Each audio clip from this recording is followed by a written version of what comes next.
¿Eso qué indica? Que del 22.7% del agua superficial se encuentra fuertemente contaminada. Vean, si del 100%, recuerden que solamente de la cantidad que se extrae del subsuelo, estamos hablando de un 70% del agua, el 42% es la que está disponible y además esa cantidad de agua de la cual nosotros nos servimos pasa a ser agua residual. De ese 44.1% aprovechable por nosotros, como el 100%, de ese 100%, solo el 72% recibe un tratamiento, el 32% en el mejor de los casos no lo recibe. ¿Qué quiere decir? Que el 32% del agua que no tratamos se evapotranspira, se pierde y hoy en día por eso que tenemos el problema de crisis hídrica. Lo siguiente, por favor. Y ahí yo les pongo una lámina de la extracción del agua de la fuente subterránea. Esto es en Toluca. Vean, por ejemplo, en el año de 1911, si ustedes ven el nivel freático, era totalmente distinto al que hoy en día tiene. Y estamos hablando ahí, esta lámina se tomó en 2006. Entonces, de los 653 acuíferos que están contemplados en el territorio nacional, pasó de 105 a ser hoy en día 115 sobreexplotados. Y lo vemos ahí con la imagen. En la medida que va creciendo la población demográfica, mayor la necesidad de elaborar productos de campo, mayor cantidad de agua que necesitamos para riego agrícola y por supuesto mayor dotación de agua para la comunidad. Del manto freático, el 70% se va para la parte agrícola, 20% para la población, 5% para la generación de energía eléctrica y 5% para el industrial. La siguiente. Esto que ha ocasionado que en la mayoría de los casos, de los cuerpos de agua de los cuales se abastece la población, pues se empiecen a desecar. Un proyecto que se tiene, o mejor dicho, se tenía, porque no sé cómo vaya ahorita los avances, era potabilizar el lago Tlahuaquico. Jacobo y un servidor nos dimos a la tarea de tomar muestras para ver si en verdad cumple con los parámetros, o mejor dicho, los límites máximos permisibles por la normatividad mexicana, y resulta que no cumple. Sin embargo, el actual gobierno lo está utilizando como algo prometedor para la población, y nos damos cuenta en los comerciales, por ejemplo en la televisión, que todo político apunta al agua. Si me eliges, te doy agua. ¿Me explico? ¿De dónde van a sacar agua si no ha llovido y hay una sobreexplotación? Además, por ahí también se mencionó, hay tubería obsoleta. Chalco es uno de los municipios que cuenta con ese tipo de problemática. Tubería de sanitaria, por supuesto, obsoleta. En un evento telúrico, esa tubería obsoleta ya de varios años atrás se suele fracturar, el agua residual se va al manto freático y entonces llega a casa agua totalmente contaminada. La siguiente lámina. ¿Eso qué nos ha hecho? Pues hoy en día tomar algunas acciones. Una de las propuestas que se está manejando es la racionalización. Hay lugares en donde compran agua en pipa y hay otras que les llega dotación. Por ejemplo, afortunadamente, apenas ocurrió hace un par de semanas, nos está llegando solo 3 días a la semana la dotación del agua por cierto tiempo. Y hay que estarla, como literalmente se dice, cachando para poder llenar tus tanques. Porque si amanece otro día, ya no hay agua. La siguiente, por favor.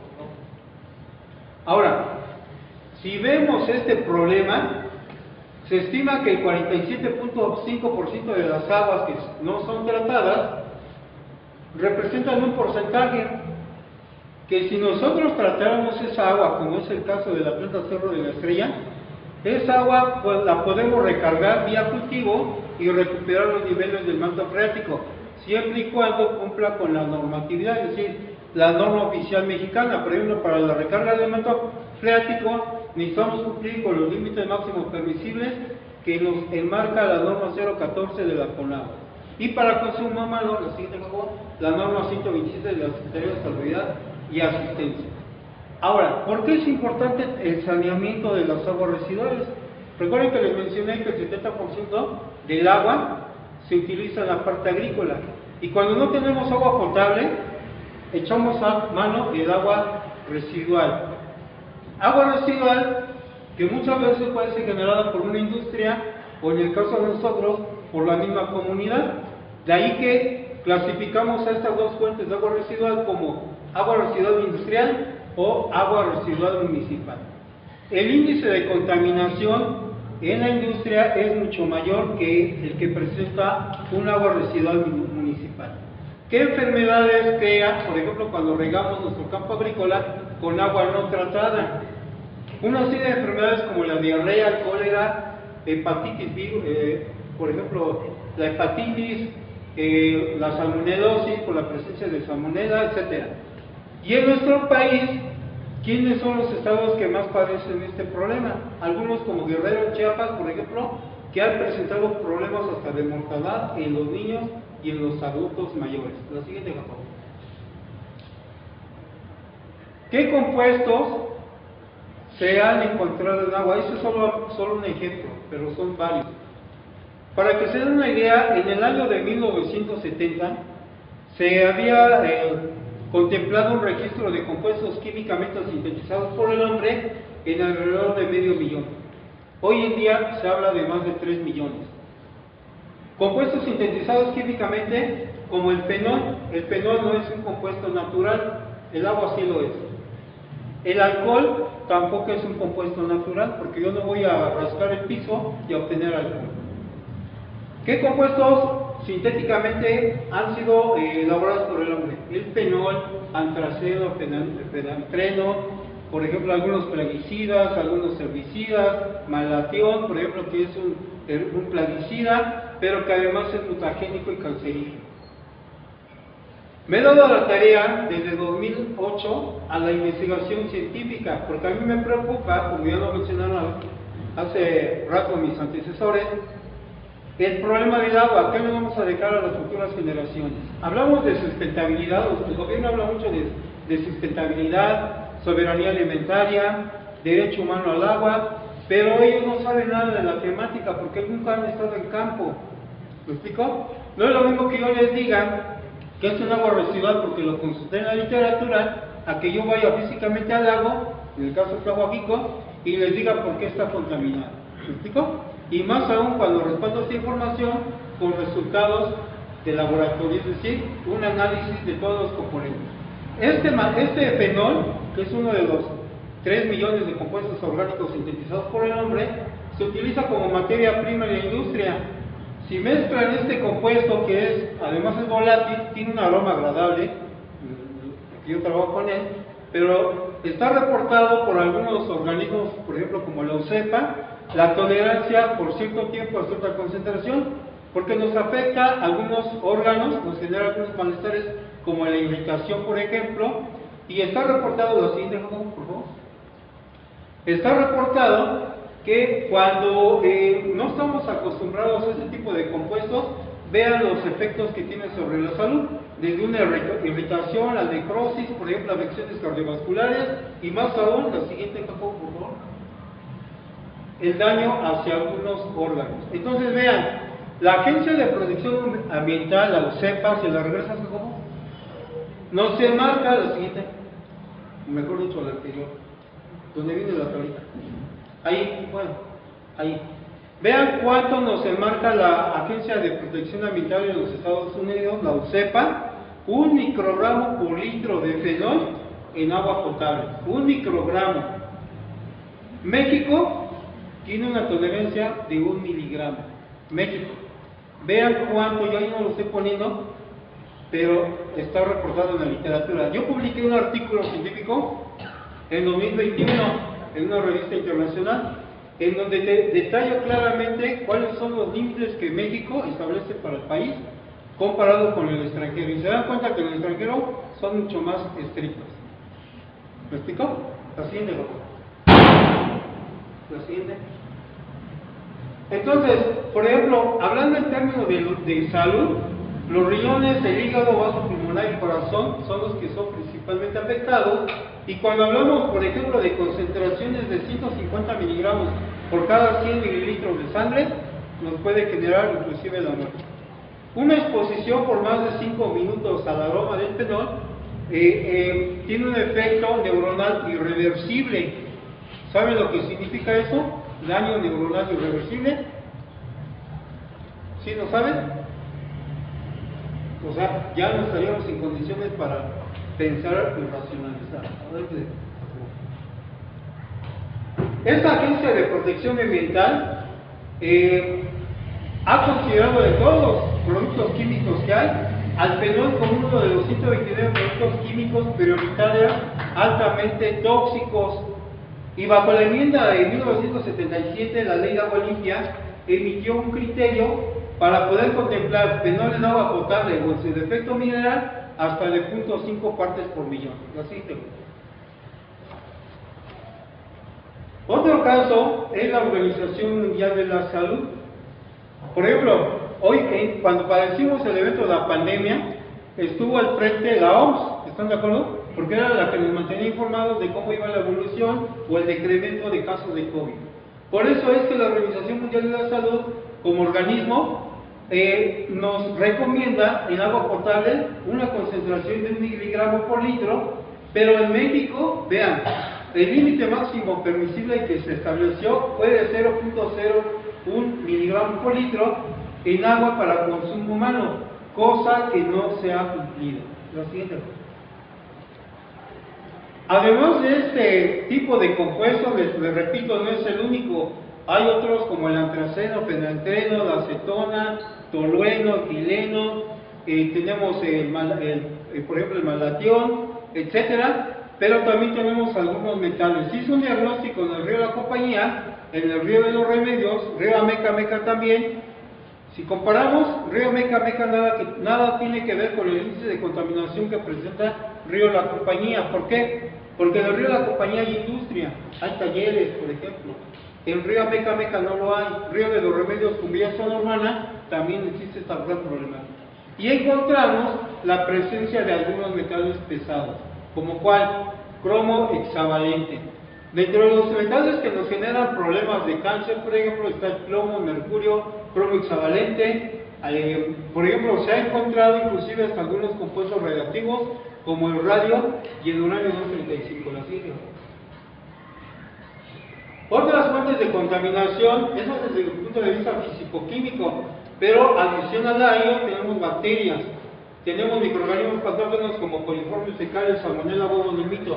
En el aire, aunque no lo crean, hay presencia de contaminación fecal. En un orden de 100 a 150 unidades formadoras de colonia, la siguiente favor, por cada 100 mililitros de agua. Y eso nos da una idea entonces de cómo está esa flora microbiológica en la atmósfera de manera suspendida. Por eso es que cuando hay corrientes de aire, generalmente en la mayoría de los casos se presentan problemas de estómago, ¿no?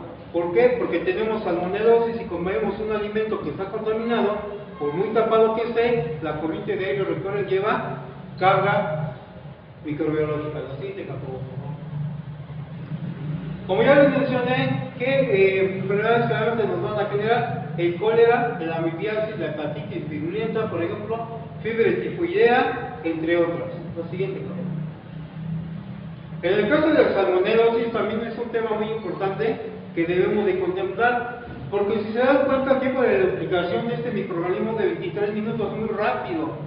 Su sobrevivencia, por ejemplo, en agua residual es de 2 meses y hasta de 8 cuando se encuentra en el suelo. Por eso es que muchas veces con las corrientes de aire se contaminan los alimentos, consumimos agua contaminada porque cuando no hay un evento de lluvia se infiltra, va al manto freático, la cae, en este cae por medio de pozos, su agua potable teóricamente que no lo es, y la manda a casa. Si no la hierven, es como la gente se enferma, presenta problemas de salud, etc. Y ahí es cuando hablamos de calidad de agua. ¿Qué calidad de agua es la que los DAPAS, por ejemplo, me manda a mi casa? Porque los DAPAS me exige un pago y yo debería de exigir una calidad. ¿Están de acuerdo? por lo que les estoy mostrando. La siguiente. Los grupos de Quinto son también microorganismos patógenos que van a provenir del gastrointestinal, generalmente de animales de sangre caliente como perritos o gatos, etc. Y estos nos pueden generar problemas, por ejemplo, porque en aguas residuales llegan a sobrevivir hasta 22 meses, vean, un año, más bien, un año, casi un año, ¿no? Porque son, casi 2 años, perdón.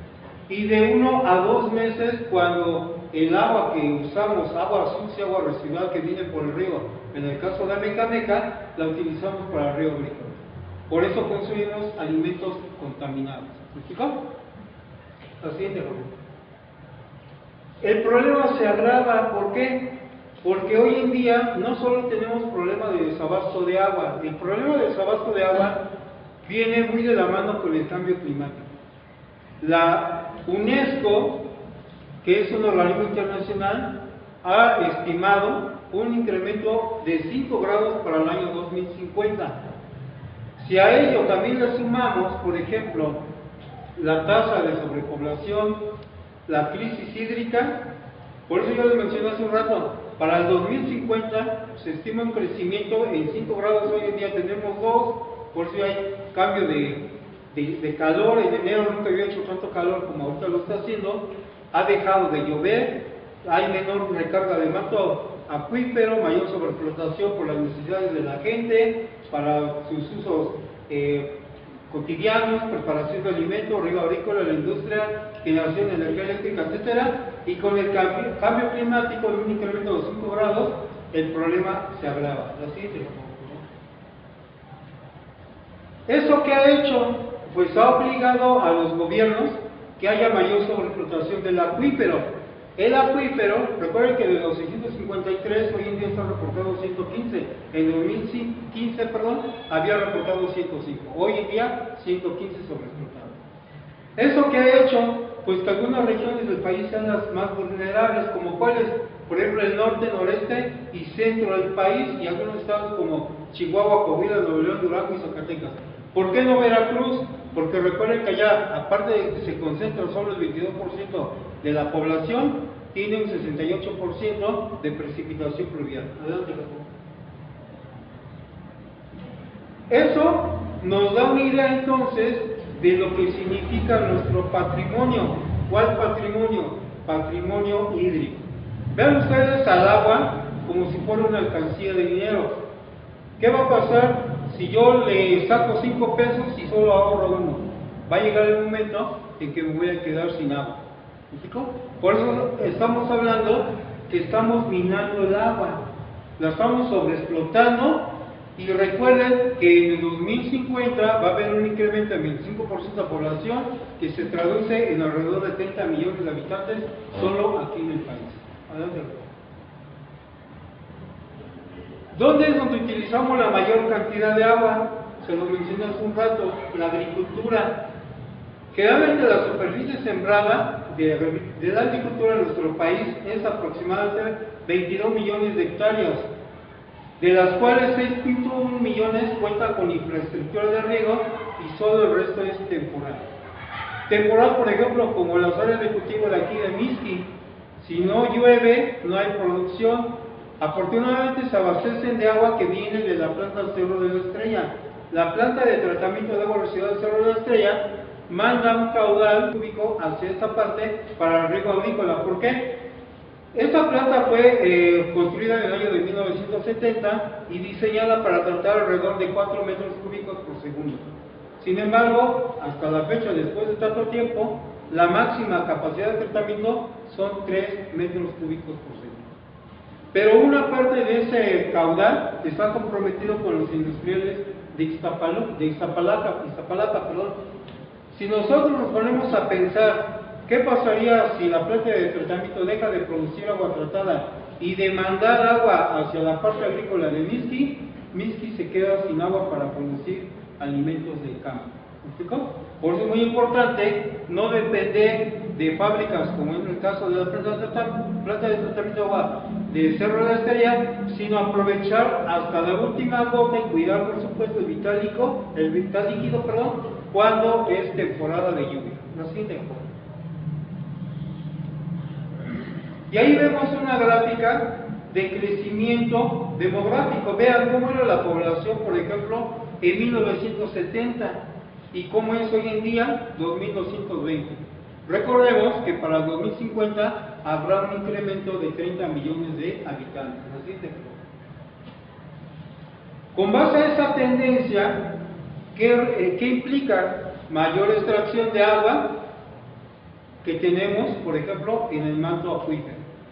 Si nosotros para entonces revisamos las estadísticas del periodo de lluvia, se van a dar cuenta que hay años en los que sí llueve bastante, como en 2011, y otros que no llueve tanto como el año pasado. Así de verdad. ¿Eso qué hace? Pues repercute en la recarga de los cuerpos de agua subterráneos. En ese sentido, entonces, decimos que el 25% de la población que va a haber para el año 2050 va a requerir de mayor cantidad de agua para sus necesidades cotidianas. ¿Qué buscamos entonces con compartirles esta información? De que el agua que tenemos debemos de cuidarla lo más que se pueda. Darle un segundo reuso al agua residual que generamos en casa.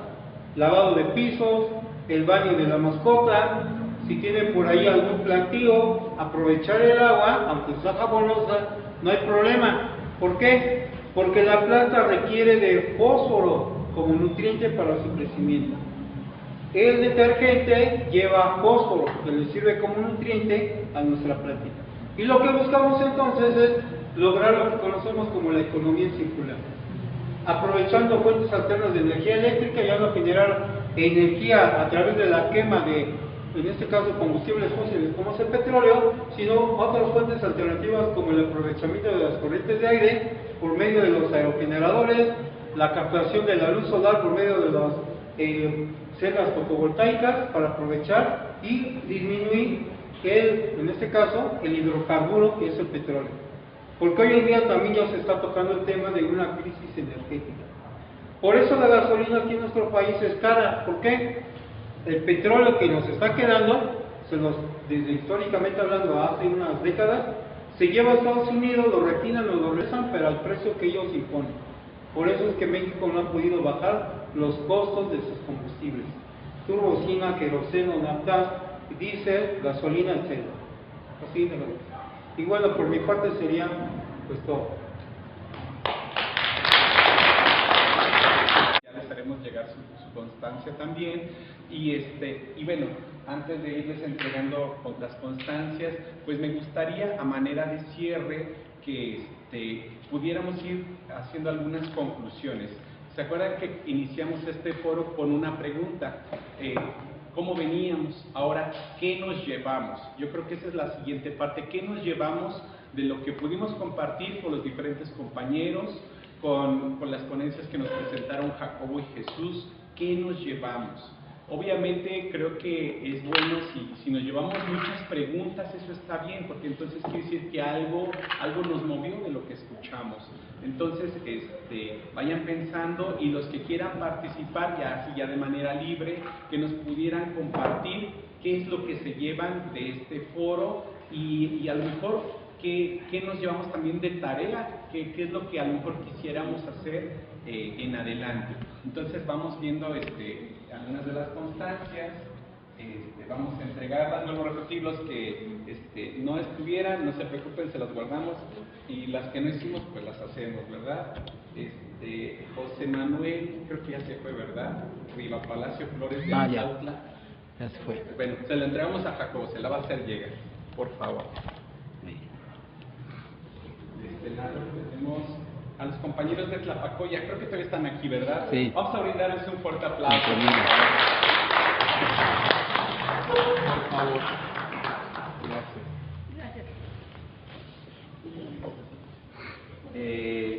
Hilda Matamoros Torres andará por aquí. Creo que ya se fue, se la guardamos también. Los compañeros de San Marcos, no San llega. Marcos, Huixtoco. No. Bueno, Jacobo se las entrega, no hay problema. Gracias. Adela Garrido, por favor. Gracias, Jesús. Comité Autónomo del Agua de Coatepec. No, no llegó. Ok, se las guardamos. Con los compañeros de Ayotla, ¿todavía están por aquí? No, tampoco. Ok, se los guardamos, Sí. por favor. Gracias. Nelly y Berta, pasen, por favor. Vamos a darles un aplauso a los compañeros de Santiago. Por favor, gracias. Comité de Agua de Valle Verde. Muy bien, vamos a darle un fuerte aplauso.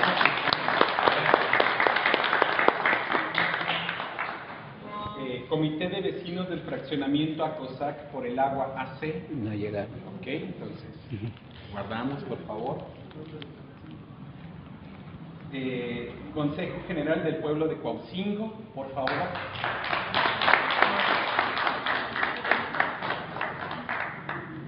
Gracias. Centro de Derechos Humanos Seferino Ladrillero. Ya se fue. Yo creo que a él hay que invitarlo que nos dé también una conferencia. Sí. Creo que también es una persona muy talentosa, pues se lo hacemos llegar, por favor. Tenemos una constancia también para nuestro patrocinador, el que nos dio las facilidades que pudiéramos hacer el foro, es el padre Jorge Ochoa. Vamos a brindarle un aplauso. Gracias. Se lo vamos a hacer llegar también.